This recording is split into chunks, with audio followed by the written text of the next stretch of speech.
Hola, muy buenas tardes. ¿Qué tal?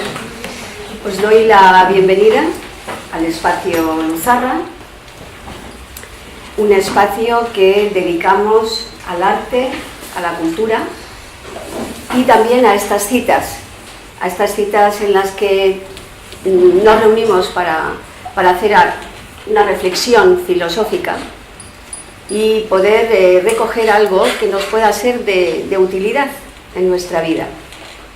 En realidad todas las actividades que hacemos en este centro tienen un sentido filosófico. Entendemos la filosofía como la búsqueda, el amor a la sabiduría. Es decir, que recogemos el sentido etimológico de esta palabra, es decir, el clásico, es decir, el que es moderno siempre. Me gusta mucho esa definición de lo clásico, lo que es moderno siempre. Y que significa justamente la sabiduría como una totalidad, es decir, que si de saber se trata, lo ideal sería no tener que excluir nada, porque realmente en la vida necesitamos reunir tantas cosas para poder desempeñarla en el sentido que cada uno desea de lo mejor. No hablo de los deseos que igual son buenos para mí pero que molestan a otras personas o son negativos para otras personas, sino los mejores deseos. Y bueno, en estas citas nos planteamos estas preguntas porque entendemos que necesitamos educarnos constantemente, es decir, cultivarnos sobre todo para no sucumbir ante las dificultades que nos presenta la vida, cada vez si cabe más, si cabe cada vez los tiempos, como se suele decir, se nos presentan más difíciles. Y bueno, hoy recogemos un tema que por una parte es muy viejo, porque vamos a hablar de dioses, es decir, de términos, palabras realmente muy antiguos que usó la humanidad muy atrás en el tiempo, pero a la vez muy actuales, porque hay un psicólogo, Jung, que recoge, estudia estos temas mitológicos de los dioses de la antigüedad y los trae para nuestro tiempo, los redescubre, y él, en vez de llamarlos dioses, que también habla de dioses, les llama arquetipos. Lo interesante de este tema es que Jung descubre que estos mitos, estos dioses, estos arquetipos, él le llama arquetipos porque descubre que son modelos de comportamiento. Y esos modelos estaban expresados en la antigüedad, digo en la antigüedad porque verdaderamente hace mucho tiempo, no sabemos muy bien cuándo todo eso se elaboró, aunque a veces tenemos autores que nos hablan, por supuesto, tenemos en toda la tradición grecorromana, tenemos distintos autores que nos van hablando de estos dioses, contando sus historias, pero realmente el origen, es decir, el momento en el que todo esto se tejió, es verdaderamente difícil de saber. ¿Por qué? Pero sí que sabemos que responde actualizando, es decir, uniendo lo antiguo con lo nuevo. Si unimos todo, lo que sí que podemos decir es que se han elaborado en un momento en el que a nosotros, a la humanidad, nos ha interesado mucho o éramos muy conscientes de la necesidad de tener conocimientos acerca de distintas funciones y papeles que nos toca vivir en la vida. No solamente, que ahí tenemos un papel importante como humanidad, no solamente como hombres y como mujeres, sino también, ya seamos hombres o mujeres, vamos a pasar por distintas etapas a lo largo de la vida, es decir, niñez, adolescencia, juventud, madurez, vejez. Entonces son muchas cosas que tenemos que manejar. De algún modo eso lo hemos necesitado siempre. Hoy también necesitamos saber acerca de estos temas, pero parece ser que se ha perdido mucho el conocimiento, sobre todo de darnos cuenta de que podemos aprenderlo. Es decir, que como humanidad ya tenemos mucho investigado. Esto se constituyó en la antigüedad en una gran ciencia, vamos a decir. Por eso la redescubre Jung, sorpresivamente, ¿eh? Bueno, Freud tira un poquito del hilo y luego Jung continúa, lo investiga mucho más. En estas charlas lo que pretendemos es dar algo útil, pero apenas a veces podemos bocetar o abrir un camino para que luego cada uno, según su interés, pueda realmente coger el hilo e ir investigando. Lo bueno que tiene esto es que, bueno, fijaros, desde que murió Jung, desde que trabajó Jung con todas estas cosas, ha habido personas que han trabajado con estos elementos, que han publicado libros. Yo me he basado justamente en Jung, por supuesto, en una analista junguiana que es Sinoda Bolen, Jan Sinoda Bolen, que edita un libro hace muchísimos años justo sobre las diosas de cada mujer, y luego también en otro libro, que este es más actual, pero que recoge la misma antorcha, están eslabonados, y que se titula Los dioses interiores, de Laura Winkler. Ella vino a presentar este libro a Bilbao, es compañera nuestra, y luego dio un taller sobre el tema. Y verdaderamente este libro es interesante sobre todo porque nos marca la dirección hacia dónde apunta el hecho de que conozcamos este tipo de cosas, por una parte tan antiguas y por otra parte, digo, tan nuevas y actuales, pero que no las tenemos actualizadas. No sé hasta qué punto, en general, nos damos cuenta de la necesidad de tener conocimientos precisos acerca de cómo podemos ir resolviendo las distintas dualidades y polaridades de la vida. Porque finalmente son dualidades y polaridades. Por ejemplo, la polaridad de aprender a relacionarnos con nosotros mismos, de aprender a relacionarnos con el otro sexo, de aprender a relacionarnos con un niño, con un adolescente, porque eso también son papeles, como ser hombre o ser mujer, son funciones que cumplimos en un momento determinado de la vida. Hoy, por ejemplo, hay una enorme desorientación acerca de cómo asesorar, ayudar, conducir a los adolescentes. Y ya desde ahí, a la juventud, y ya desde ahí se van arrastrando etapas con desconocimiento, problemas de unas etapas a otras etapas, que nos hacen seres humanos, dentro de que cada uno pues va funcionando verdaderamente como puede, y de eso no me cabe la menor duda, pero en realidad nos hace seres humanos en alguna medida tullidos, es decir, disminuidos, porque la vida va pasando y no somos capaces de resolver esas cosas. A veces, mirad que en todo el mundo antiguo, por eso cito que es algo muy antiguo, muy actual y que tenemos que comunicarlo, sería lo ideal si nos llevamos esta idea esta tarde. En el mundo antiguo esto se consideraba fundamental, es decir, había lo que se llamaban iniciaciones, había misterios femeninos, se llamaban así, escuelas de misterios femeninos, escuelas de misterios masculinos, había iniciaciones para los pasos, de la adolescencia a la juventud, de la juventud a la madurez, de la madurez a la vejez, es decir, todo eso existía porque era toda una ciencia repleta de conocimientos, repleta de consejos, para poder atravesar esas etapas de manera que un ser humano verdaderamente llegue al final de su vida en el mejor estado posible. Es decir, que la vejez, por ejemplo, no sea algo de lo cual se quiere huir. Sinónimo solamente de arrugas, del paso del tiempo, sino que realmente fuera en la medida de cada uno de los seres humanos, es decir, en la medida de las fuerzas de cada uno, de su vida, de lo que él ha podido hacer, pero que fuera una etapa realmente de sabiduría. Es decir, todavía nosotros hemos heredado esas expresiones de que las canas son sinónimo de sabiduría, pero pocas veces eso realmente coincide. Entonces, son varios puntos los que quiero tratar en esta introducción antes de pasar directamente a los arquetipos, para que todo esto lo situéis en un marco y tenga un sentido.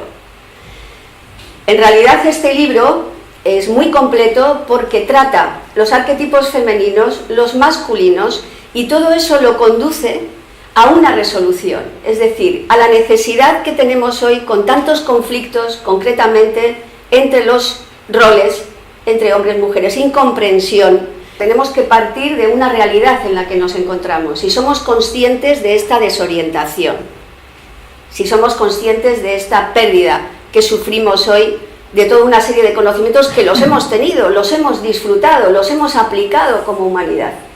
Y bueno, qué bueno es que tengamos gente, ¿verdad?, en nuestro tiempo, que ha encontrado, que mucho le ha costado, a encontrar ese hilo y traerlo para la actualidad. Y yo creo, sinceramente, que estamos tardando mucho en ponerlo en marcha. Entonces, lo bueno que tiene este libro es que al final da un montón de consejos para poder guiarnos en cada una de estas etapas. Tengo que mencionar alguna pequeña cosa, quizás un poco más complicada, no lo sé, espero que no. ¿De dónde procede todo esto? Esa unión que se ha hecho entre nuestro momento actual y los conocimientos antiguos ha llevado a explicar las mismas cosas con conceptos diferentes. No sé si os suena el hecho de que uno de los aspectos en los que Jung hace mucho hincapié es en la idea de que estamos polarizados en todos los sentidos, es decir, potencialmente todos tenemos los dos sexos. Cuando un ser humano se expresa como mujer, exterioriza lo femenino y dentro se queda la polaridad masculina. Cuando un ser humano se expresa como hombre, exterioriza lo masculino y dentro se queda lo femenino. Es decir, la polaridad no solamente está en lo que vemos fuera, sino que está absolutamente todo. Y esto tiene una enorme repercusión. Esta interioridad femenina o masculina, según estamos hablando de hombre o mujer, Jung la bautiza, es una palabra muy genuina suya, con unas palabras muy, yo creo, acertadas, porque denomina a la interioridad femenina animus, animus de alma, es decir, para señalar que es una interioridad, y a la interioridad masculina le llama ánima, para diferenciar. Entonces, a lo largo de nuestra vida, todo ser humano, sea consciente o no, necesita completarse. Todos necesitamos completarnos. Cuando somos inconscientes, nos vamos moviendo en la vida. Habéis oído hablar mucho de que una cosa es cómo trabajamos con la conciencia y otra cosa es cómo trabajamos con el inconsciente. Vamos a señalar que el inconsciente simplemente es aquello interior que nos mueve, pero de lo cual no tenemos mucha noción. Está funcionando sin duda, nos está moviendo sin duda, pero no tenemos mucha noción, a no ser que queramos emprender un camino, un sendero de conocimiento de nosotros mismos, conocimiento de las leyes de la vida, y podamos ir poco a poco, que sería lo natural. En verdad, todo ser humano necesita esto. Otra cosa es que lo llevemos a cabo o no. Por eso digo que milagro es cómo nos vamos desenvolviendo. Esto del ánima y del animus tiene una enorme repercusión, porque como nosotros necesitamos completarnos a nosotros mismos, siempre vamos a buscar hacerlo a través de referencias exteriores. Es decir, cuando una mujer busca o necesita o siente atracción por un hombre, en realidad ese hombre responde a algo, a algunas características que forman parte de su ánima. Cuando una mujer, cuando un hombre busca a una mujer, efectivamente es exactamente igual. Claro, nuestra ánima y nuestro animus, nuestra interioridad, así como nuestra exterioridad, lo que ve Jung es que siguen patrones, siguen modelos, patrones, modelos, arquetipos, que no es que se los inventara alguien, sino que están en el cosmos. Son fuerzas cósmicas. Aquí la genialidad es cómo hicimos en algún momento de nuestra evolución como humanidad para percibir esas fuerzas cósmicas y ponerlas al alcance de los seres humanos con historias que reflejan patrones, pero patrones de conducta, seamos conscientes o no de ellos. Es realmente impresionante. Por eso nos interesa ir a buscarlo, porque están sucediendo siempre estas cosas mitológicas. Hay por ahí gente que muy acertadamente define el mito como algo que no ha sucedido nunca, pero que está sucediendo siempre. Entonces, quizás puede chocarnos, yo creo que esta es una de las preguntas, por lo menos que me han hecho bastantes veces, es verdad que las historias de los dioses son muy cercanas a los hombres, es decir, los dioses tienen defectos también. En realidad no sería así. Nosotros es que estamos muy alejados de ese tiempo en el que se construyeron estos mitos y su intencionalidad. Era un marco que nos ayudaba a entender más cosas. No es exactamente así. Los dioses son arquetipos, modelos que debemos conocer, pero en la medida, sus historias reflejan lo que puede suceder en la medida que nosotros no desarrollamos el modelo, no nos acercamos conscientemente al modelo como lo más alto, lo luminoso, lo que sería realmente un modelo. La sombra de cada uno de esos dioses, sus defectos, en realidad constituyen una advertencia para nosotros de qué es lo que va a suceder, qué es lo que vamos a desarrollar, en caso de que no seamos conscientes de activar o de lo que estamos activando como modelo. Y luego entender que en cada etapa de la vida van a regir unos modelos. No es lo mismo cuando somos adolescentes, estamos descubriendo la sexualidad, la feminidad o la masculinidad, que cuando somos gente madura o cuando ya somos ancianos. Son etapas diferentes de la vida. Estos mismos dioses, que son arquetipos y modelos, que van a predominar más según en cada persona, aparte, ellos rigen esas etapas de la vida. Imaginemos una mujer Afrodita a lo largo de su vida que mantiene ese arquetipo, que ya es madura, no es una adolescente, lo mantiene a lo largo de la vida, pero todas las mujeres estarán bajo el modelo Afrodita en la adolescencia. Todas. Todas las mujeres estarán bajo el modelo Atenea en la juventud. Es la joven, guerrera. Estoy poniendo el ejemplo en las mujeres, ya vamos a verlo ahora en los hombres. En los hombres exactamente igual. Para los hombres, para las mujeres lo pudimos sintetizar, aunque hay muchos más modelos, en 4, que ya es bastante. Entonces las 4 serían Afrodita, la adolescencia, Atenea, la juventud, Demeter, la madurez. Demeter es la madre, por ejemplo, pero no es la madre que pare, porque ya sería mayorcita en la madurez, no. Es la transformación que tiene que haber hecho la mujer cuando llega a la madurez para canalizar su modelo, su arquetipo de entrega, de instrucción, de ayuda a todos los seres humanos, porque es una vocación que aparecería en ese momento de la vida.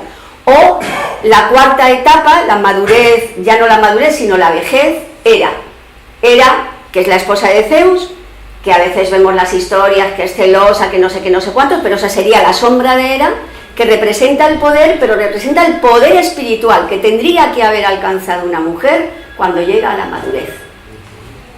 O sea, Hera sería el poder sobre sí misma que tiene que haber alcanzado una mujer al llegar a la madurez. Entonces, ¿esto se entiende? Puede haber una mujer cuyo arquetipo predominante sea Demeter, pero igualmente en su adolescencia estará regida por Afrodita, en su juventud por Atenea y así sucesivamente. En el caso de los hombres, de lo masculino, hay más diversidad. Han tenido que ser 7, mínimo, porque había más, pero bueno, 7 dioses. Vamos a ver esos dioses arquetipos. Nos vamos a ir centrando, nos centramos ya en lo masculino. Esos dioses arquetipos tendríamos a Dionisos, el entusiasmo, y a Hermes, la amistad. Hermes y Dionisos, los dos, el entusiasmo y la amistad. Para Hermes, aunque de cada uno se podían decir más cosas, Hermes es un dios único. Rigen la etapa de la adolescencia masculina. De modo que si solo pusiéramos a Dionisos, que es una naturaleza más pasional, emocional, no podríamos definir cómo va a ser la adolescencia de un hombre. Tenemos que poner a Hermes. Hermes es el joven huidizo, viajero, que va saltando de una cosa a otra, bueno, es comunicador, es locuaz, o sea, es otro tipo de hombre en la adolescencia. Estarían esas dos facetas para reunir las características masculinas en la adolescencia. Uno más pasional, más invadido de algún modo pues, por sus deseos, es orgiástico, ¿no? Dionisos. Puede reunir a los amigos, montar fiestas, tendrá sus momentos, luego describiremos al dios diferentes de estos, muy diferentes, y luego tenemos a un Hermes, que es mental. Aquí tenemos la faceta adolescente en el hombre, una más mental y otra más pasional. ¿De acuerdo? Están en las dos versiones. Sin embargo, en Afrodita, por ejemplo, tenemos las dos reunidas, por eso solamente una diosa, no, a ver, las dos, es que hay dos Afroditas, la Venus Urania y la Venus Pandemus, es decir, la Venus celeste, la que se enamora de los principios superiores, podríamos asociarlo a Hermes en este caso, y luego estaría la Venus Pandemus. Entonces Afrodita cubre muy bien las distintas facetas prácticamente de todas las jóvenes. Bien, nos vamos a Apolo, la armonía, Ares, el coraje, y Hefesto, la creatividad.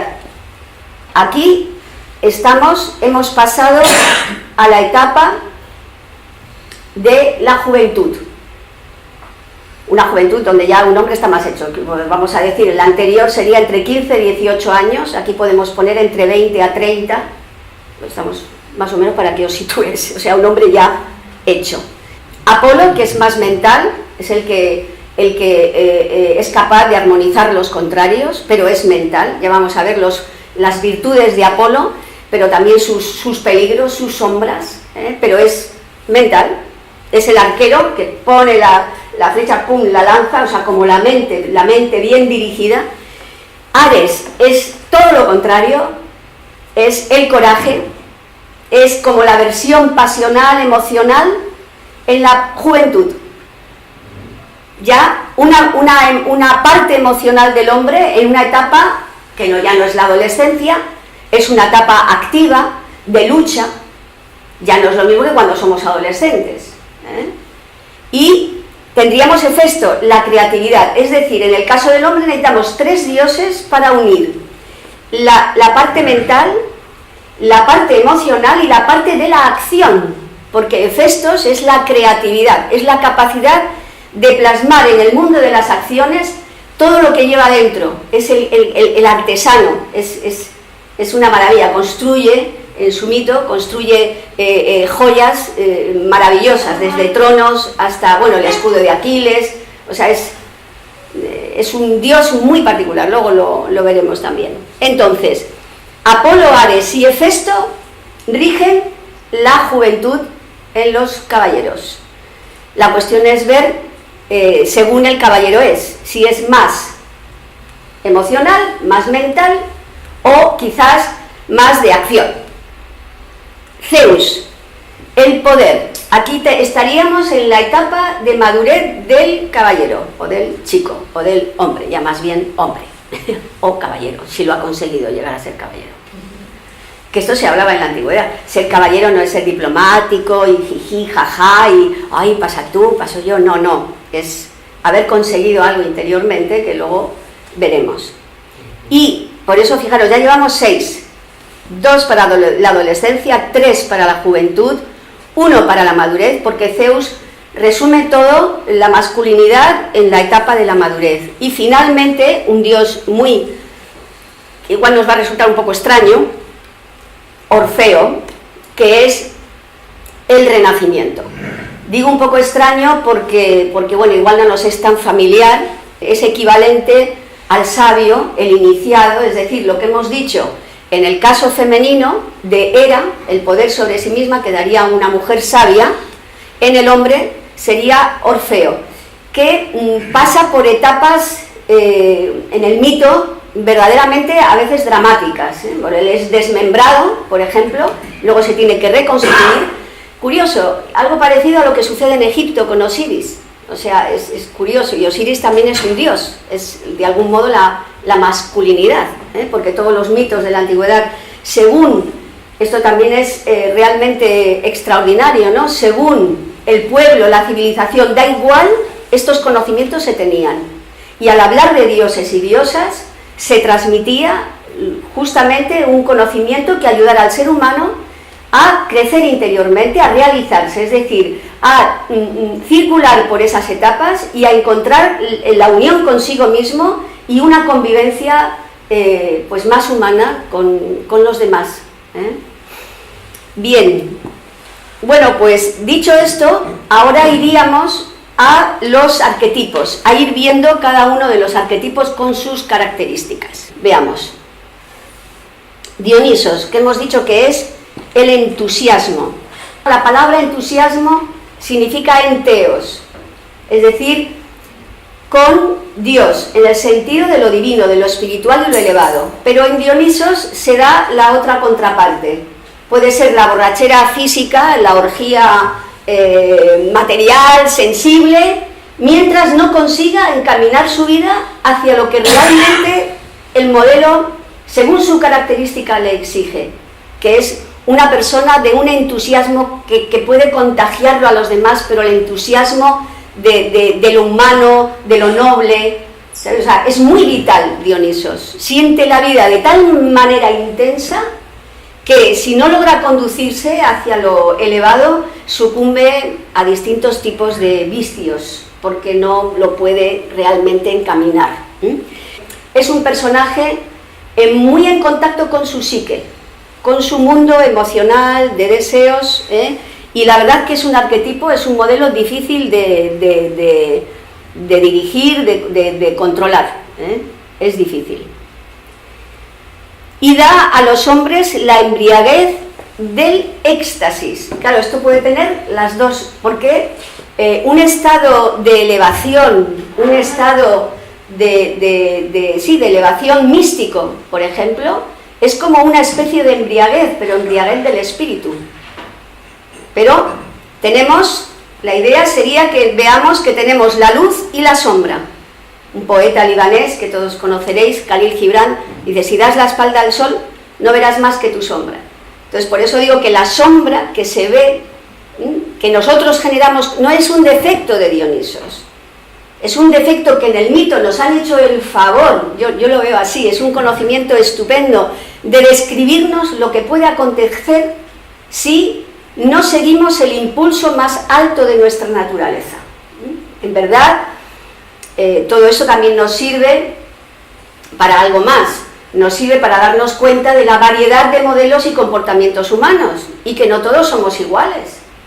Porque en ese sentido somos monotemáticos, o sea, si yo soy así, ¿y por qué no me dices esto? Yo lo hubiera hecho así, ¿y por qué piensas? ¿Y por qué no te portas de la otra manera? No, pues porque somos diferentes. Y esto nos tiene que dar una noción de la necesidad y la importancia de comprender la diversidad e integrarla. Es decir, saber que el otro es diferente. Nos sirve para comprender, no le podemos pedir, por ejemplo, a un joven con el rasgo apolíneo, no sé, que se vaya a bailar con sus amigos. No, ni le podemos pedir a un adolescente con el rasgo dionisiaco que se ponga a estudiar 4 horas seguidas. O sea, vamos a tener que encontrar otro camino. Y pasa lo mismo con nosotros. A veces en las relaciones estamos buscando homologar, y no se trata de homologar, se trata de canalizar hacia aquello que realmente nos une, pero siendo maravillosamente diferentes. Pero para hacer eso tenemos que conocer, entender y comprender la diversidad. Es el hombre absorbido en sus pasiones. Por eso digo, siente la vida de tal modo, es más, la naturaleza, es un entusiasta de la naturaleza. Hoy día que hay tantos problemas ecológicos, de ecología y todo esto, hay mucha gente que se pone al frente porque es una persona que siente mucho también la vida de esa naturaleza y necesita, pues muchas veces, vivir aventuras, pero siempre que sea aventuras en la naturaleza, con un sentido de ayuda a la naturaleza. No es lo mismo que simplemente porque me divierto. Vagabundo sedentario al servicio de Gea, ¿veis? Gea es la tierra. Vagabundo sedentario, pues porque esa característica que le tiene un poco, como decir, crucificado a Dionisos, ¿se entiende? Crucificado, algo tan alto y algo tan pasional, esa característica le hace a veces aislarse. Entonces, cuando se aísla y se retira, luego se expande otra vez, pero no sale de un nivel. Si no sale de un nivel y lo va resolviendo, de algún modo va a sufrir mucho. Vive los extremos de la inmediata presencia y de la lejana ausencia. O sea, a veces está ahí, tú le ves, y otras veces está en ese momento oscuro, que no le hace sentirse bien. Al no resolver esa lucha, que no está fácil, como digo, no le hace sentirse bien con su vida. Pero bueno, como el modelo está ahí, vuelve a renacer. Vuelve a renacer. Y luego puede transmitir, esa es una capacidad genial, ¿no? Transmitir el entusiasmo. El entusiasmo no es solamente alegría, el entusiasmo es una fuerza tremenda. Llegamos a ver cómo en algunos, por eso creo que aquí resume, debe realizar un viaje a sus propias profundidades, desmembrarse y reconstruirse para hacer surgir la vida eterna e indestructible, como la hiedra, que lo simboliza. Porque la hiedra es un símbolo de Dionisos, y la hiedra es una planta que no muere, es eterna, y va en espiral, se enreda en espiral. Entonces, bueno, pues tiene una simbología también muy interesante, los ciclos de la vida, pero más allá de los ciclos de la vida, la continuidad de aquello que en nosotros es verdaderamente arquetípico, modélico. ¿Qué obstáculos tiene que vencer Dionisos? Esto es compartido, la irresponsabilidad infantil para Hermes y para Dionisos, porque ambos tienen esta característica, no quieren madurar. Hoy día esto es muy común, mucho más, pero fijaros que se contemplaba en estas enseñanzas. Normalmente el arquetipo, por eso se necesitaban los pasos de iniciación, donde el adolescente tenía que vencer miedos, tenía que, se le ponían pruebas, pero todo eso le hacía concienciar la necesidad de dejar atrás esa etapa de irresponsabilidad, de falta de compromiso, de estar siempre en la diversión, en la tontera, le hacía concienciar esa etapa para ser un joven, alguien más responsable. Bueno, esto hoy está generalizado. Quiero decir que normalmente se arrastran rasgos negativos del niño, del adolescente. Entonces tú ves adultos caprichosos que no controlan sus emociones, que se hacen encima como los niños, pero psicológicamente y mentalmente. Entonces en cualquier momento lanzan aquellas cosas que arrastran. ¿Por qué? Porque no las han gestionado. Bueno, ya he dicho al principio que nos las arreglamos como podemos, no lo estoy diciendo como crítica, sino que vendría bien quizás concienciarlos. Las etapas de la vida están para algo. Entonces, ¿qué hay que conservar del niño? ¿Qué hay que conservar del adolescente? Pues hay que conservar características que nos permitan ser siempre, tener esa capacidad de asombrarnos ante las cosas, cierta pureza interior. Eso es lo que tenemos que conservar. Pero pasar a la juventud siendo jóvenes. Ahora toca luchar, ahora toca empezar a responsabilizarse, ahora toca formarse, cada uno con su característica. Bueno, la irresponsabilidad infantil, la locura pasajera, por esa embriaguez, en la que el hombre Dionisos, el joven Dionisos en este caso, pero el hombre Dionisos también, porque ya he dicho que este puede ser un modelo para toda la vida, que predomina. La locura pasajera, las adicciones, puede ser a las drogas, al juego, y luego también decir que no hay un arquetipo solo, hay un rasgo, pero accedemos a todos los arquetipos, es decir, nosotros, conociendo un problema, podemos llamar en nuestro auxilio a otro dios, a otro arquetipo, a otro modelo, como sucede en la mitología. Cada uno, por ejemplo, Dioniso se complementa, necesita la ayuda de Apolo. Y Apolo necesita la de Dionisos.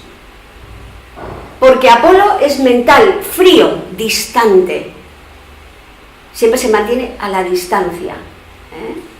Y, sin embargo, Dionisos es todo lo contrario. Entonces, ambos, Dionisos lograría esa reestructuración interior, ese dominio y conducción de sus pasiones a través de las características apolíneas.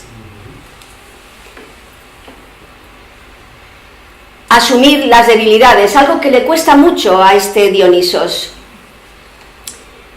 para desarrollar su fuerza, porque si no, no va a poder desarrollar su fuerza. Esto, bueno, a todos nos cuesta hoy, yo creo, pero mirad, tenemos un modelo antiguo, a todos nos cuesta asumir nuestras debilidades, en realidad por falta de inteligencia, porque solo cuando las asumimos, las podemos realmente empezar a superar. Pero esto es un error para Dionisos. Tiene ese contraste. Entonces, ¿qué hace? Busca rápidamente la borrachera, no de beber solo, sino de cualquier otra cosa, pasional. Bueno, tenemos personajes súper interesantes dionisíacos que han podido gestionar esto muy bien, siendo que, como digo, es un modelo, pero que muy, bueno, impulsa a seres muy disímiles. Fijaros, bueno, esto da artistas, músicos, gente muy creativa en distintos planos.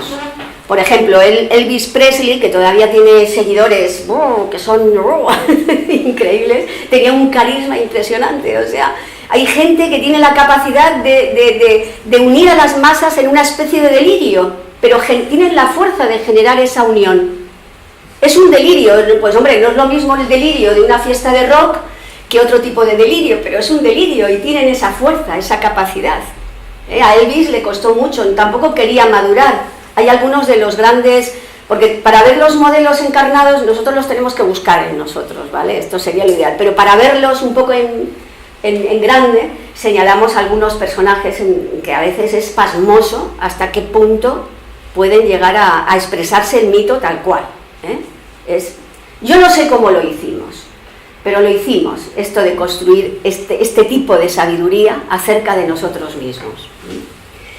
Bien, Elvis, bueno, también se veía las adicciones en este caso, y aquí tenemos dos personajes que destacados, no sé si los conocéis, en un caso el explorador del Ártico y luego un francés que es un gran defensor de la ecología.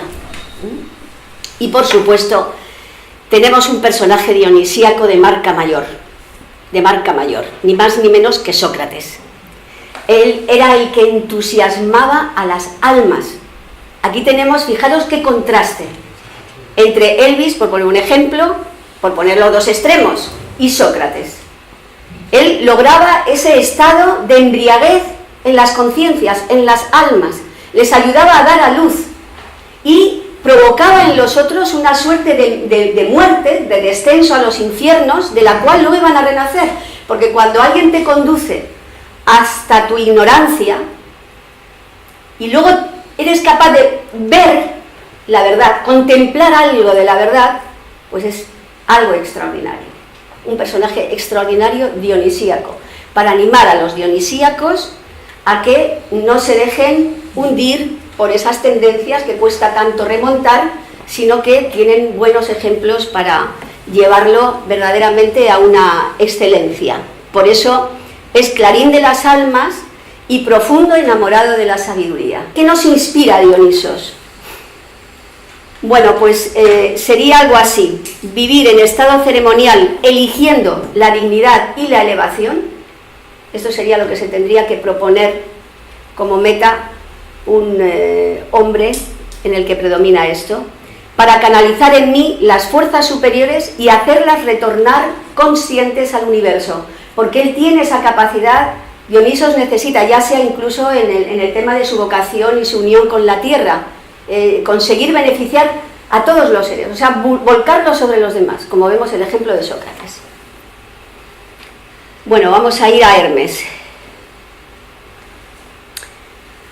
Hermes, hijo de Zeus y la ninfa Maya, locuaz, hábil y rápido. Locuaz sobre todo, pero desde que era un bebé en la cuna. El mito es divertido de morir. Bueno, yo con los años me he ido divirtiendo, porque está en la cuna Hermes y se le ocurre ir a robarle los ganados a su hermano Apolo.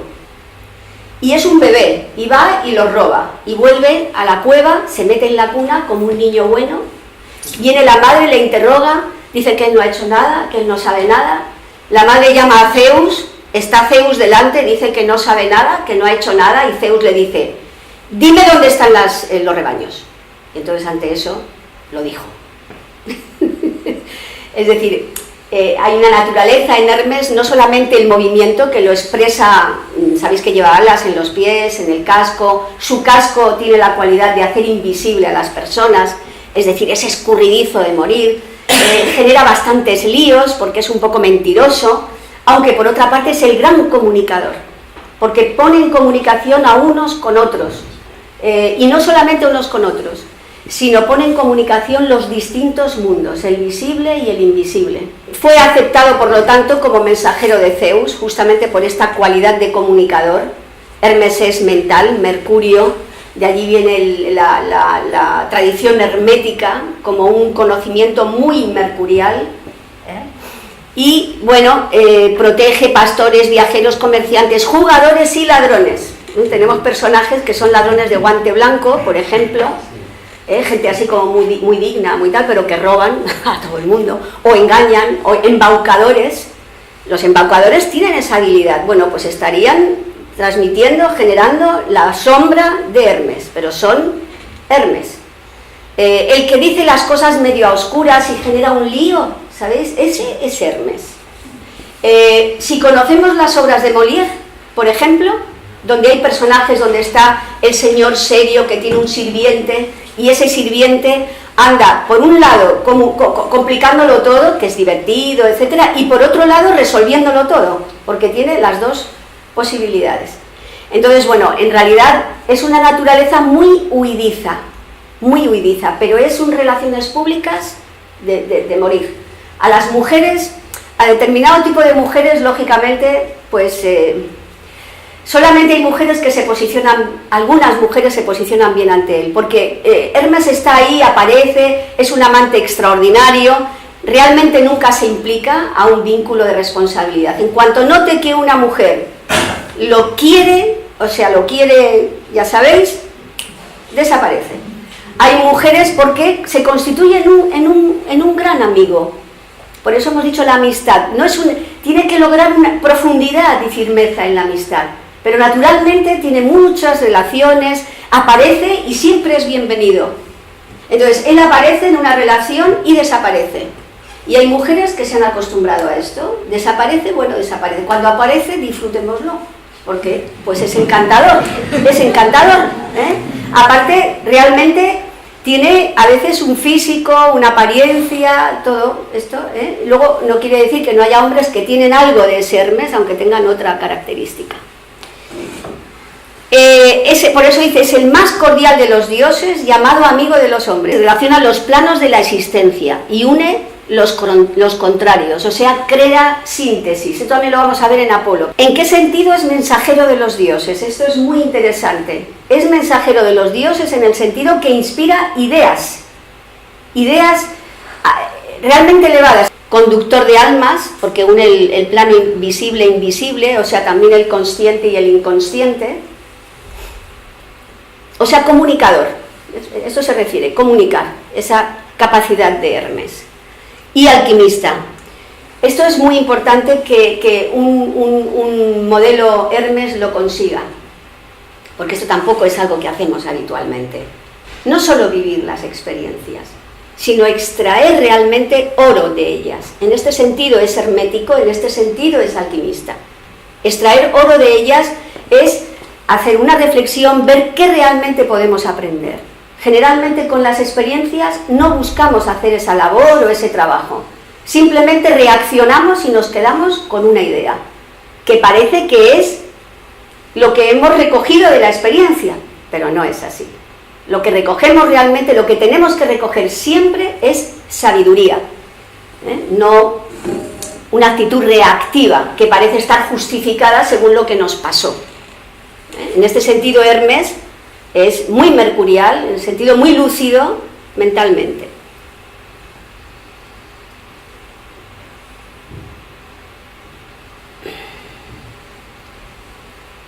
¿Quiénes? Pues tenemos exploradores, reporteros, por supuesto, muy buenos reporteros, exploradores, muy comunicadores, negociadores, oradores, escritores. O sea, todo esto encaja. Ahí tenéis Marco Polo, Molière, bueno, por supuesto, para ver los modelos arquetípicos, tanto para hombres como mujeres, nos sirve también localizarlos en personajes de cómic, no solamente en personajes históricos. ¿Sabéis por qué? A veces en un cómic está muy bien reflejado un modelo. Por ejemplo, Tintín. Tintín es un Hermes total. ¿Veis? Además, ¿veis? O sea, corriendo, o sea, como va Hermes siempre. ¡Plaf! ¿Habéis visto? Aquí tenemos muchos Hermes, Mercurios, en Bilbao. No sé si os fijáis en los edificios, en algunas plazas, tenemos, y siempre está justo en esta posición, porque es el dios del comercio también, no del comercio en el sentido materialista, sino de la comunicación, del movimiento, el intercambio de las cosas. Escritores, por supuesto. ¿Y cuál es su sombra? Pues aquí ponemos su sombra se refleja en los embaucadores. Y luego, el que son muy inestables, veis también tiene el síndrome de Peter Pan, que es aquel que no quiere madurar, es decir, que le da miedo pasar al mundo de los adultos. En realidad, en el caso de Hermes es diferente que en el caso de Dionisos.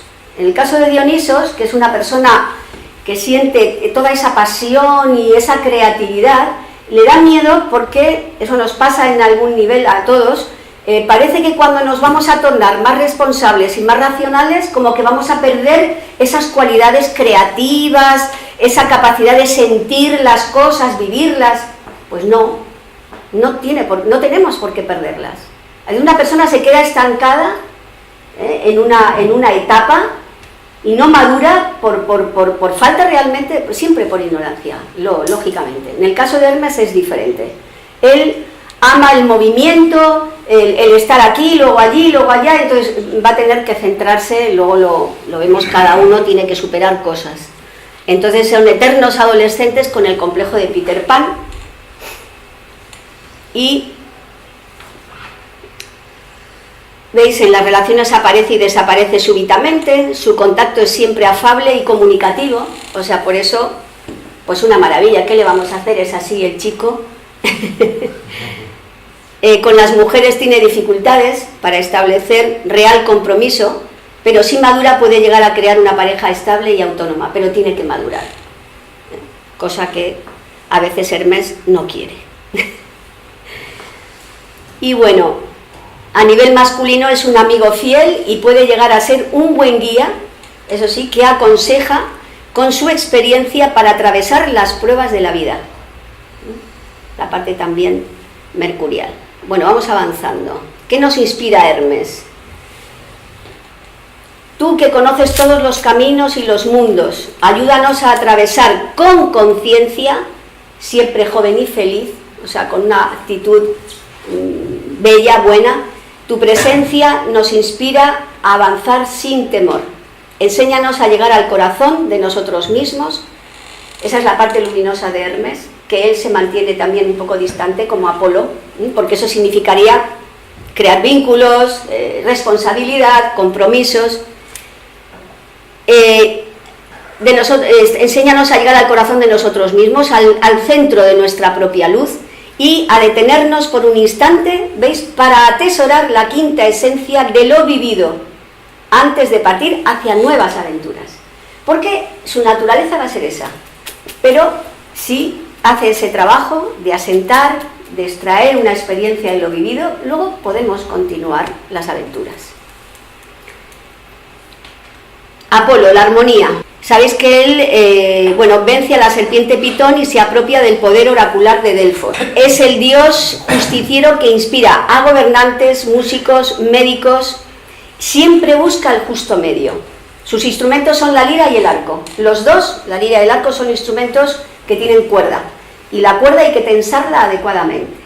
En el caso de la lira, si no se tensa o se deja floja, si se tensa mucho se rompe, si se deja floja no podemos extraer el sonido. En el caso del arco, la flecha no llegará donde tiene que llegar. Sin embargo, Apolo es certero siempre con sus flechas, lo cual significa que ve lejos y apunta siempre certero. ¿A qué se refiere esto? A tener una visión clarísima de sus metas, de sus propósitos. Es decir, un Apolo se propone algo y va a buscar todos los medios y se pondrá en la faena hasta que consiga aquello que se ha propuesto. Lo que pasa que a veces es demasiado mental y igual se le pueden escapar lógicamente otras cosas.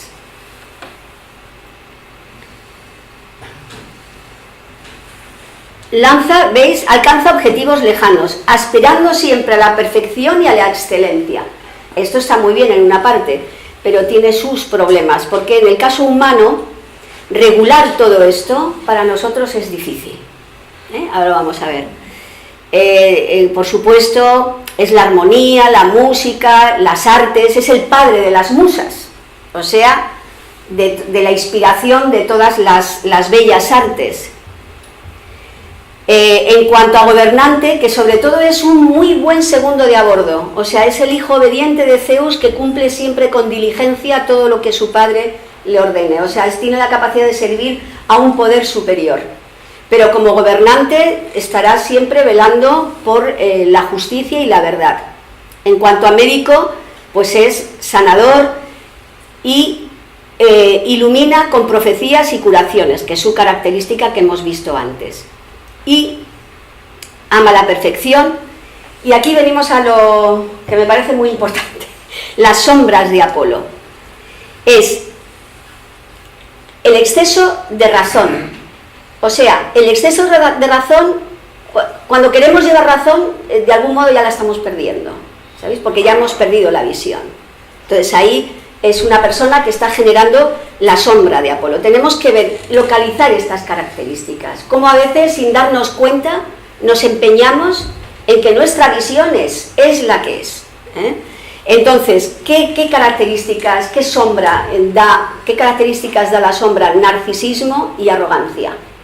¿Os acordáis? Narciso es el joven que se enamora de su imagen en las aguas, se enamora de sí mismo. Entonces Apolo considera que él puede llegar a conseguir, y si tiene poder, puede llegar a considerar que él es extraordinario y por lo tanto es un despreciativo con los demás, y puede, por supuesto, llegar a pensar que tiene la verdad. Por eso también la superioridad y la crueldad. Por ejemplo, son enfermedades apolíneas en el siglo XX las ideologías totalitarias. O sea, había un idealismo apolíneo, pero que ha generado la sombra. Una ideología totalitaria es que la humanidad tiene que ser esto y lo que no encaje aquí, exterminio. Entonces, o se extermina, me da igual por la parte del comunismo, por la parte del nazismo, ahí tenemos dos ejemplos, da igual. En un caso se extermina porque no encajan esas personas dentro de la visión idealista del apolíneo de turno, que no es, en ese momento está inspirado por la sombra más negra del modelo. O sea, se ha alejado muchísimo. O el comunismo, donde se manda a personas al fondo del mundo a pasar miseria, frío, hambre, hasta que se mueran. Y purgas. Las purgas vienen de ahí, o sea, de deformaciones, enfermedades de tipo apolíneo. Fijaros qué contraste, ¿no os parece? En la sombra, por eso no debemos asustarnos de nuestros defectos, porque en nuestro defecto está el camino para la luz, pero hay que buscarlo. No hay que asustarse, al revés, hay que cogerlos, mirarlos, localizarlos y descubrir la parte luminosa, que es con la que nos tenemos que conectar, porque el defecto es la resultante de la falta de trabajo y conexión con la luz que está a nuestro alcance, porque es nuestro arquetipo que actúa, actúa en nosotros.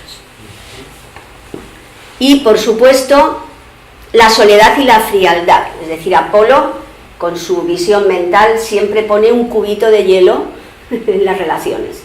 Entonces esto también forma parte de su sombra. Artemisa es independencia, dinamismo, ligereza.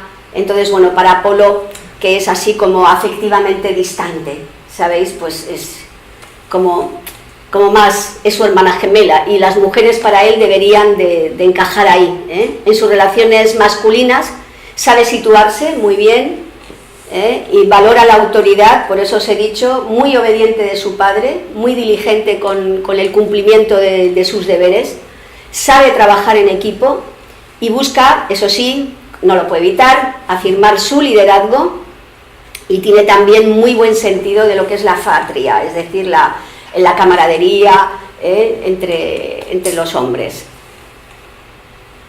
¿Y quiénes son personajes apolíneos? Pues tenemos a Pitágoras, a Platón, a Pericles, a Fidias, pero también grandes músicos, legisladores, bueno, podríamos ver muchos, cada uno. Lo ideal es que si puede quedarse con algo de cada modelo e identificar algo, y que sea, como digo, un punto de comienzo, ¿no? ¿Qué nos inspira a Apolo? Pues él tiene una visión trascendente de las cosas, es como un poco futurista. Se trata de transformar concretamente el presente en futuro, es decir, teniendo como visión los arquetipos, ¿sabes? Él es el dios del oráculo, de la profecía, pero como arquetipos, como modelos que tendríamos que poder realizar los seres humanos. Entonces, bueno, eso va mucho, un poco en sintonía con lo que hablábamos al principio, que os decía, grupos humanos que trabajan por mejorar el mundo, mejorarse a sí mismos. Bueno, de algún modo están queriendo traer el futuro aquí, porque va a ser algo que vamos a tener que hacer individualmente y colectivamente, sí o sí. Entonces, en esta parte, lo mejor de Apolo es ver el arquetipo, ver el modelo, ver ya hacia dónde nos tendríamos que conducir y ponernos manos a la obra. En ese sentido es que su visión, imagen de la luz, de la conciencia de la inmortalidad, rige la eterna juventud del alma y la unidad esencial. Apolo significa Apolo sin polo, la unidad esencial. Aliando el fuego de su inteligencia a una buena adaptabilidad a los ritmos de la existencia, porque Apolo, al ser tan mental, es muy lineal, entonces le cuesta integrar la ciclicidad de la experiencia, quizás por eso también su frialdad a veces interior, porque va por las cosas pero la vida no es recta, la rectitud está en el interior, pero la plasmación de la rectitud en el mundo es cíclica, es decir, lo vamos consiguiendo a través de los ciclos. Entonces él tendría que integrar esto, y eso es lo que permitiría alcanzar las metas lejanas con constancia y perseverancia frente a los obstáculos, porque también puede ser una sombra de Apolo, porque como es recto, como busca, que todos hoy somos un poco rectilíneos, en el sentido que nos cuesta encajar la ciclicidad, en la medida que veo que no, ¡pum!, ya me desaliento. Pero no, tengo que saber que con perseverancia voy superando los obstáculos. Muy bien, Ares. A ver, el coraje. Bueno, dice hijo de Hera y Zeus, pero en realidad Hera se cuenta en el mito, lo que pasa es que Zeus lo adopta como hijo, pero en realidad es uno de los hijos rechazados de Zeus, porque era tan violento, siempre embroncado, que no quería saber con él, porque era demasiado conflicto, Entonces, pero él lo adopta porque es el esposo de Hera. Es educado por Príapo, que mirad, esto es importante, le enseña sobre todo la danza y el arte de la guerra. Es decir, es un personaje violento y salvaje y temido por los otros dioses. Pero luego Ares es un arquetipo, todos, en la medida que se subliman, cada uno es una maravilla, o sea, es una belleza, es un arquetipo bellísimo. Por ejemplo, tenemos un ejemplo histórico, habréis visto, bueno, según como lo entendáis, pero el trabajo que hizo Leonidas con sus espartanos, dando su vida para dar tiempo a Atenas a que se organizara frente a la invasión de los persas, pues eso es haber convertido esa virilidad violenta, agresiva, en virtud que se entrega por los demás. Y los espartanos en eso eran increíbles, increíbles porque desarrollaron una ciencia, porque eso no se hace de cualquier manera, ¡ay, doy mi vida por los otros! Eso no es. Eso se requiere preparación, eso se requiere aprendizaje. ¿Sabéis? Los espartanos desarrollaron una ciencia que se llama la fobologia, es decir, el estudio del miedo. Entonces ellos lo estudiaban, qué músculos en el cuerpo entran en funcionamiento ante el miedo, el pánico. De hecho, veis, sus hijos, bueno, su hermana es Eris, que es la discordia. Esta es la diosa que lanzó una manzana de oro en un banquete de los dioses con un mensaje, dirigida a la más bella. Y hubo 3 diosas, Atenea, Hera y Afrodita, que dijeron, yo soy la más bella, yo soy la más bella, yo soy la más bella. Eso es, los mitos de verdad tienen una riqueza impresionante, ahora no podemos hablar de todos. Pero esta fue Eris, la discordia. ¿Qué pasó? Que hubo que racionalizar el tema. Que bueno, vamos a poner a un personaje que decida quién es la más bella. París. Pero claro, Afrodita le decía, si me dices que soy yo, te concederé el amor de la mujer más bella, cuya mujer era Helena, que dio pie a la guerra de Troya. Atenea le decía, yo te daré la inteligencia. Eso también nos ayuda a ver cómo elegimos los seres humanos, ¿no? La inteligencia, y dice, no, la inteligencia nada. Sí, claro. Y era el poder. Mira, mejor el amor. Y más si era una mujer Afrodita. París era un guerrero, también encajaba un poco en el arquetipo Ares también. Entonces, Ares y Afrodita son los 2 polos increíbles. Por eso, mirad, tienen hijos. Él ama a Afrodita y Afrodita a él, aunque es la esposa de Hefestos, que luego lo vamos a ver. Entonces sus hijos eran Deimos y Fobos, ¿veis? El miedo y el terror. Los espartanos sabían hacer eso. Vosotros sabéis en el campo, cuando casi con una tranquilidad oriental, los espartanos peinaban sus cabellos, limpiaban sus armas, se ponían sus túnicas, y los persas que les estaban vigilando, solamente eso sembraba el terror. O sea, en parte, a pesar de la diferencia, con eso solo ya les habían vencido. Y eso también es una lección para nosotros. Bueno, es padre de sobre todo de Pentesilea, dice de las Amazonas porque Pentesilea es la reina de las Amazonas. De los espartanos y de Rómulo y Remo en Roma, porque él es Marte, en Roma. Marte es una versión muy civilizada de Ares, en Roma. Como un coraje, una agresividad, una fuerza ya más controlada. Bueno, veis, está en contacto con su cuerpo, sus emociones, tiene un gran sentido del ritmo, sabe amar a las mujeres, y con los hombres es un camarada realmente fiel. Eso es un guerrero. Mal canalizado, ¿veis? Impone la ley del más fuerte, que engendra violencia y violación. Bien controlada su virilidad, lo he dicho antes, pero así lo leéis, se vuelve fuerza moral, o sea, virtus. Vir se muta en virtus. Y el guerrero colérico se vuelve el caballero defensor de causas justas. Tenemos en la literatura, en las vidas de muchísimos personajes, ejemplos de sobra. Y todo esto está a nuestro alcance. Y digo nuestro alcance porque, como he dicho que la polaridad está en cada uno de nosotros, también la mujer a veces, cuando una mujer sintoniza con un guerrero, su ánima, ese arquetipo puede estar actuando dentro de ella. Y bueno, tiene que aprender. A veces esto se vuelve en conflictos que no se resuelven en toda la vida. Cuando con pequeñas pistas, con algunas nociones y teniéndolo en cuenta, seríamos capaces realmente de conseguirlo. Y bueno, aquí he puesto, veis, de la película Los 7 samuráis. Recordáis que ellos eran mercenarios y luego se transforman. Bueno, hay un personaje en la vida y en las películas que inspira, pues veis, héroes combativos y justicieros. Clint Eastwood, por ejemplo, es un Ares, pero no solamente a lo largo de su vida, si se conoce un poco, sino, por ejemplo, en sus películas. Vamos, es que es pasmoso. En una de las últimas que yo vi, que sigue trabajando, siendo mayor, la de Gran Torino, donde además es que se inmola directamente, es como si fuera un espartano. O sea, encaja totalmente en el arquetipo. Bailarines, como Nureyev, impresionante, lo he visto bailar en mis tiempos jóvenes.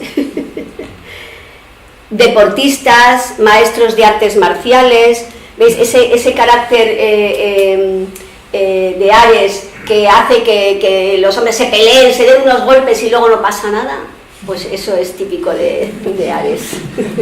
Tú dices, qué bestias, o sea, igual han estado, por ejemplo, el rugby, no es por nada, ¿no? Pero están ahí, ¿cómo se entiende eso? O sea, tú dices, joder. Pero bueno, y luego, nada, o sea, abrazos, tortas, las caricias son tortas a veces entre los guerreros, entre los Ares. Pero bueno, está bien, o sea, tenemos una fauna riquísima. Bueno, en el tango se expresa la dualidad de Ares Afrodita totalmente, o sea, es un baile súper masculino y femenino. Ellas, las habéis visto, una mujer que baila un tango, o sea, encarna totalmente a Afrodita, y un hombre que lo baila bien, pues es Ares. Aparte de que es bailarín, realmente es Ares. Nos inspira, dice, hay en ti una chispa del antiguo Ares que en tiempos muy lejanos hizo retroceder las tinieblas, ni más ni menos. Hay en ti un guerrero, el mismo que animó a todos los héroes victoriosos, a todos los que combatieron contra monstruos y calamidades. Hazle un lugar en tu corazón y actúa al lado suyo, o mejor aún, déjalo actuar, déjalo guiarte, porque a veces el problema es que me pongo a su lado, pero a veces quiero y a veces no quiero, entonces mejor dejarle actuar, pero a ese Ares sublimado. Bien, pues ya llegamos a Hefestos, hijo cojo de la diosa Hera. Bueno, aquí le vemos en esa, que no hay muchas representaciones de Hefestos, en esta cerámica, no voy a poder marcar, pero bueno, en el centro veis que lleva un hacha, ese es Hefestos, y veis que tiene un piecito más pequeño que el otro, es cojo.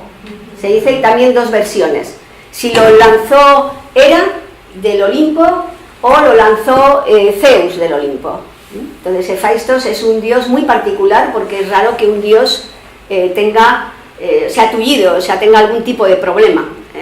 Sin embargo, pues es fascinante también este arquetipo, porque es el dios artesano que consigue, él se enamora de Afrodita, él realmente ama a Afrodita. Afrodita tiene muchos amores, porque el amor pues es de todos, no lo interpretemos en el sentido literal de la palabra, y aparte hay una elevada y otra no tan elevada, o sea, no veamos una mujer fácil en Afrodita. El mito es el mito, la simbólica, la mente simbólica que nos permite entender en profundidad los acontecimientos de la vida interiores, los nuestros, porque sin esa mente simbólica no podemos entender lo que sucede dentro de las cosas. No es algo que pertenece a un tiempo histórico, es algo que pertenece a todos los tiempos. Entonces nos conviene entenderlo correctamente. Nosotros hoy somos muy orientados hacia afuera, por lo tanto vemos y decimos, jolín, con Afrodita, ya le vale haberle puesto los cuernos. De hecho hay gente que dice, es el dios cornudo del Olimpo, y el único que trabaja. El único que trabaja, porque él está en su forja, siempre transforma de algún modo esa fealdad. En realidad define es un modelo que encaja mucho, según muchas terapeutas, en niños que han sufrido abusos. En niños que han sufrido abusos o con dificultades, o sea, encaja muy bien, o sea, sería más bien una limitación de tipo psicológico la que padece Hefestos, aunque en el mito es física, ¿sabéis? Entonces, la maravilla es ¿qué hace él con esa carencia? ¿Qué hace él con ese defecto? ¿Cómo? Es un ejemplo para todos los demás, porque lo convierte en belleza, pero una belleza que supera, o sea, es como decir, yo cojo mi imperfección y de ella hago la perfección. Entonces él siempre está, de algún modo, se construye a sí mismo y eso lo ofrenda a los demás a través del arte, la creatividad, pero con sus manos. Y eso también es muy curioso, porque Atenea también es el tejido, os decía, de tejer, y en estudios que se han hecho, el solo hecho de trabajar con las dos manos, cruzarlas, pone en comunicación los dos hemisferios del cerebro y de algún modo nos relaja. Es decir, eso que se ha recomendado hace tiempo para el estrés, tricotar, coser, hombres, mujeres, de alguna manera tenemos que encontrar de relajarnos. Las cosas manuales lo consiguen, pero bueno, Hefestos es un don el que tiene, ¿no? Y era evocado para calmar las fuerzas destructoras de los volcanes. Esto es genial, os pongo otro tema simbólico. Ares, porque Hefestos es el conciliador. Siempre que había broncas en el Olimpo, Zeus, Hera, a pesar de que a él lo habían, él siempre iba para tratar de conciliar las cosas. Y es el protector de los volcanes. Cuando en Ares sale el volcán de su agresividad, es con la parte de Hefestos, la creatividad, la interioridad, que puede de algún modo dominar esto. Lo que os he dicho de que hay arquetipos, Apolo, Dionisos, en este caso Hefestos, ayuda mucho a Ares. Mirad que los dos eran, amaban a Afrodita. Uno lo convierte, el amor lo convierte, lo hace belleza, recogiendo su debilidad, se construye fuerte. A ver,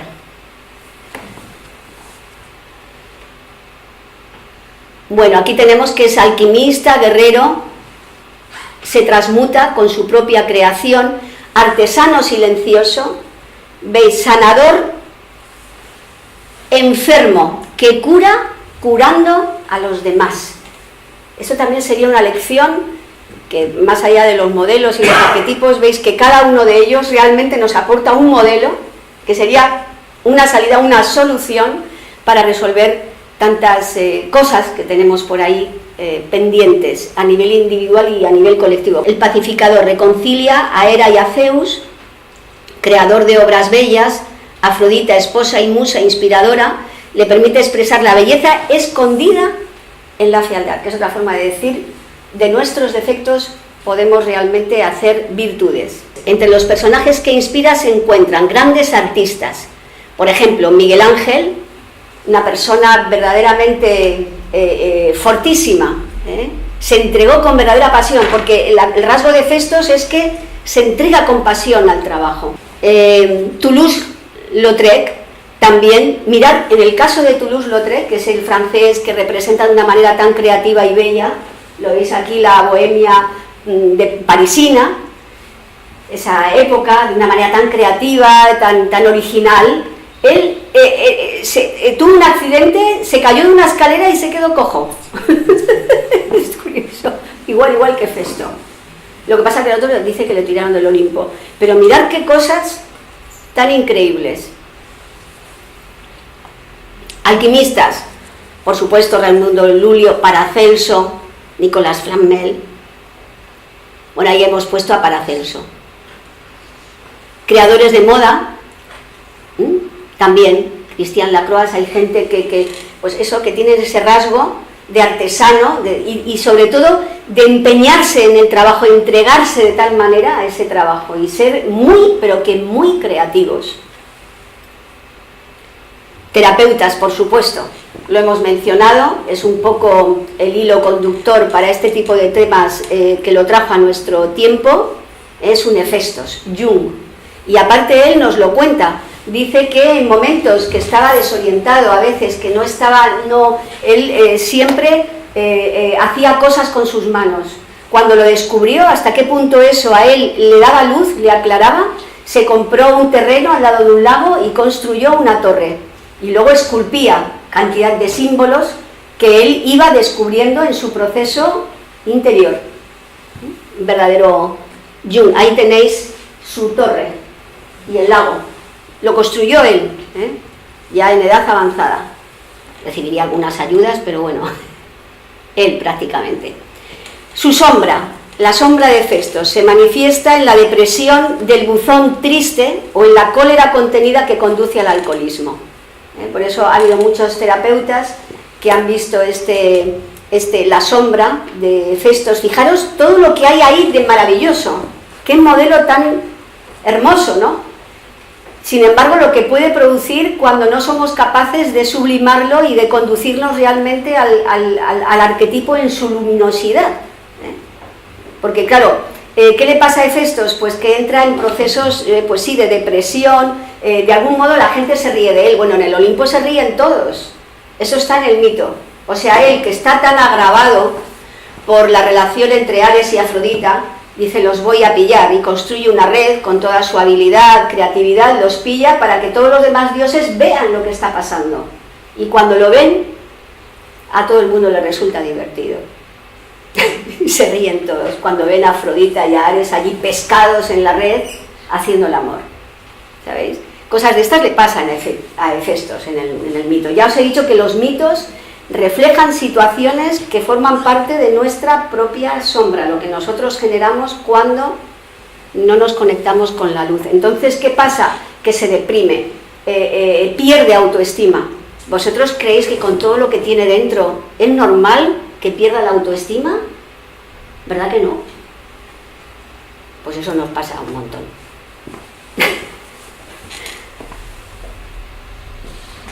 Pero su poder de creación transforma, esto es increíble, lo inerte en viviente por la fuerza del amor, como en el mito de Pigmalión y Galatea, que no sé si lo conocéis, pero Pigmalión era un escultor y bueno, pues tiene toda la esta de Hefestos.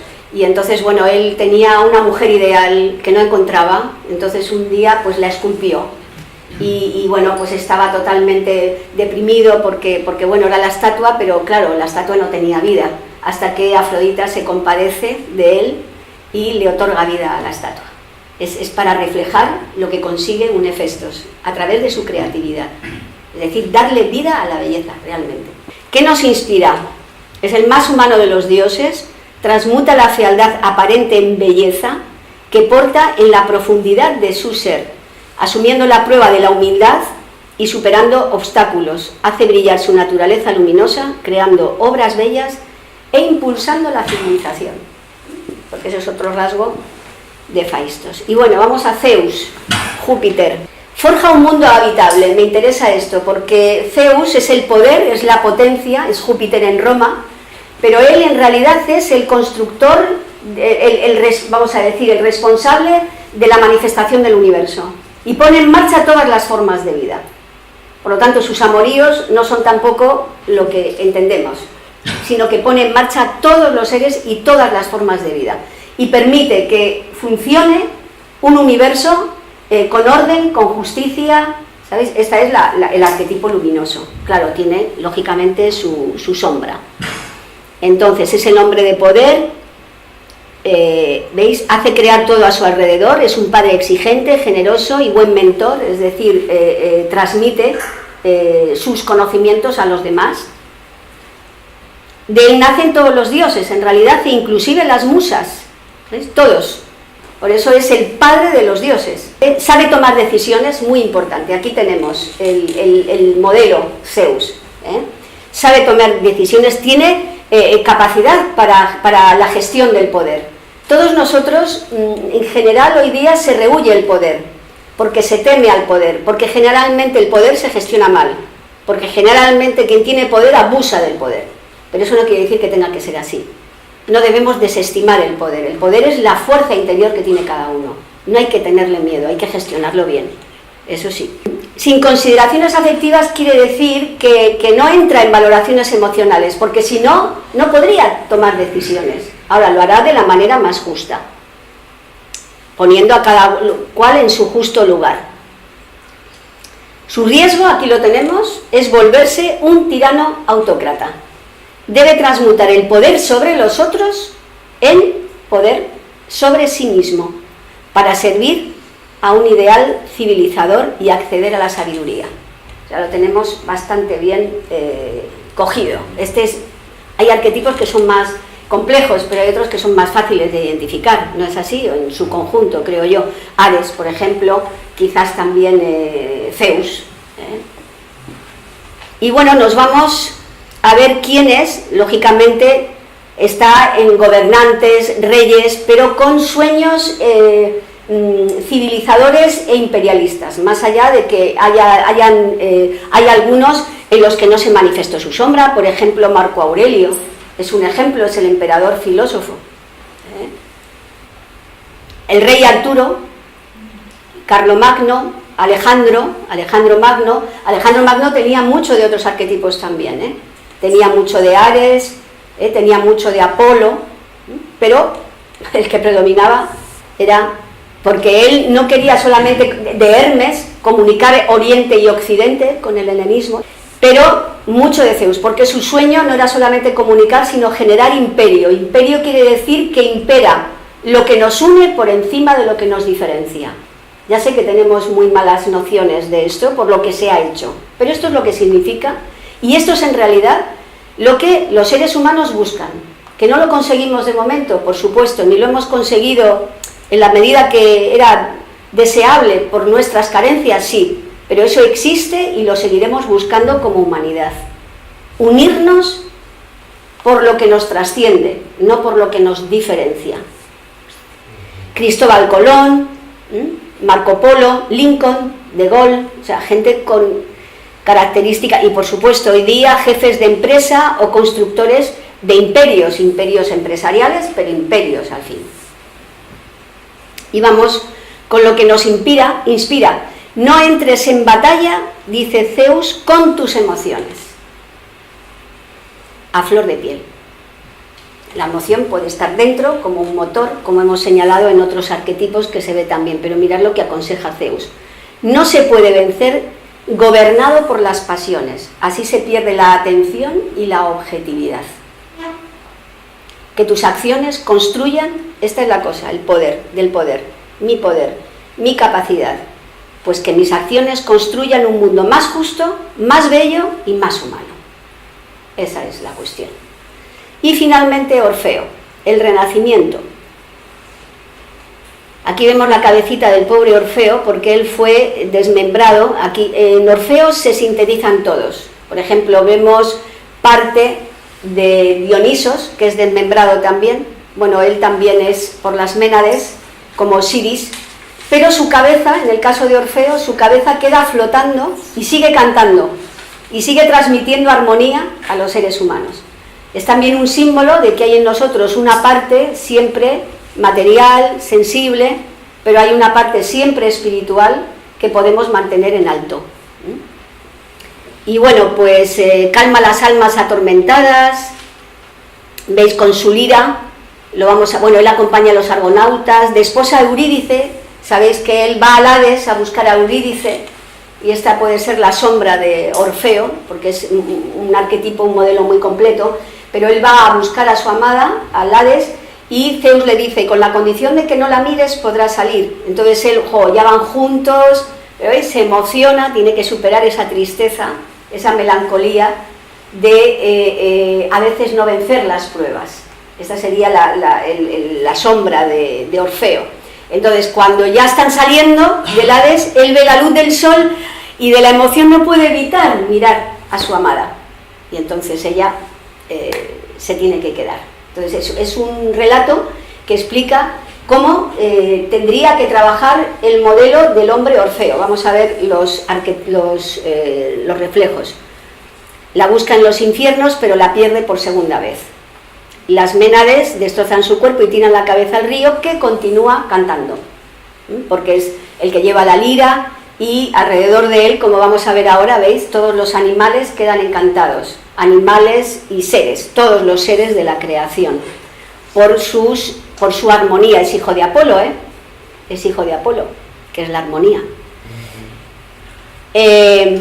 Tiene un destino dionisíaco, ¿ves? O sea, ¿veis? Está Apolo, que es su padre, luego tiene mucho de Dionisos, o sea, es un tipo de donde se reconcilian la vida y la forma para hacer emerger una nueva conciencia humana. Por eso es el hombre renacido, es aquel que logra realmente que lo divino esté presente en su vida, pero tiene que pasar unas pruebas. Vamos a ver algunos personajes.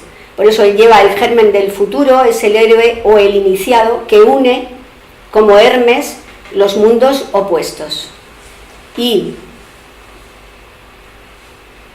debe purificarse de su ignorancia. Es todo un proceso parecido al de Dionisos, y ser el punto y la circunferencia, o sea, alcanzar, pues, es ni más ni menos que la totalidad. Su mensaje es poético e inspirado, de manera que hace vibrar el alma de todos los seres. Mirad, dice desde la piedra hasta los dioses. Es el hijo consciente del cielo y de la tierra. ¿Veis? El antropodeimon, que es antropo, hombre, deimon, Dios. El hombre que realmente se convierte en divino, o sea, se funde con el cosmos. Y bueno, tenemos personajes, por ejemplo, ¿veis? Hay personajes muy interesantes, pero bueno, veis, por ejemplo, es muy órfico las danzas sufíes, porque es el círculo y el punto. Entonces, en estas danzas se aprende a girar. Luego, mirad, las faldas todo sin espiral, es el movimiento de los planetas en el cosmos. Pero es girar alrededor del propio centro que hemos encontrado, y desde el propio centro aprender a girar alrededor del centro del universo como única meta. Por eso es el hombre en el que se activa lo divino. Bueno, hay gente como este director de orquesta argentino, Borenheim. Él es argentino, pero tiene nacionalidad judía, tiene nacionalidad palestina, o sea, por voluntad también. Él crea una orquesta con jóvenes palestinos y judíos, ¿sabéis? O sea, para demostrar que los conflictos se pueden resolver. Y él hace su aportación por la paz. Es realmente un ejemplo de una persona que se emplea y es músico, es creativo, encaja perfectamente en el modelo de Orfeo. Es una labor extraordinaria.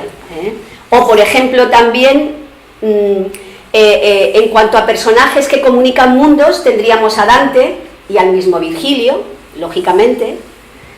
Por supuesto, encajaría, no está aquí, no lo he puesto, un personaje del que hablamos la semana pasada, Mahatma Gandhi, encajaría perfectamente, porque él tiene un proceso todo el tiempo de profundizar en sí, sacrificarse así, renace y de algún modo aporta a los demás lo mismo, la unión, la capacidad de alcanzar esa unión en un pueblo, ¿no? Y lograr de algún modo una especie de paz también. Luego aquí hay una imagen de los órficos y los pitagóricos. ¿Y qué nos inspira Orfeo? Que es lo último. Vencer una prueba es siempre una ceremonia, nuestra ofrenda es superar la prueba. Es decir, que no nos apeguemos al tema ni siquiera de las pruebas, vivámoslas como ceremonia y ofrenda. Así no nos impliquemos tanto de ¡ay! ¡Cómo duele! ¿Sabéis? Porque así no. O sea, es más inteligente hacerlo como una ceremonia, como un ritual, como un deber, si queréis, y luego como una ofrenda, donde yo, pues ya está. El centro es el lugar donde se encuentran los sentimientos más purificados y las ideas más elevadas, en donde brilla el sol de cada ser. Y bueno, para el final he elegido el mismo poema que elegí para el tema de diosas femeninas, porque si bien estamos polarizados, es de un personaje americano, de un cacique, que dice: toda la tierra es una sola alma, somos parte de ella, no podrán morir nuestras almas, cambiar sí que pueden, pero no apagarse, una sola alma somos, como hay un solo mundo. Es decir, por una parte tenemos que entender del único color o de la única luz, individualizar los colores y luego devolverlos a la unidad, habiéndolos concienciado y utilizándolos, claro, para hacer de nuestra vida también pues algo digno.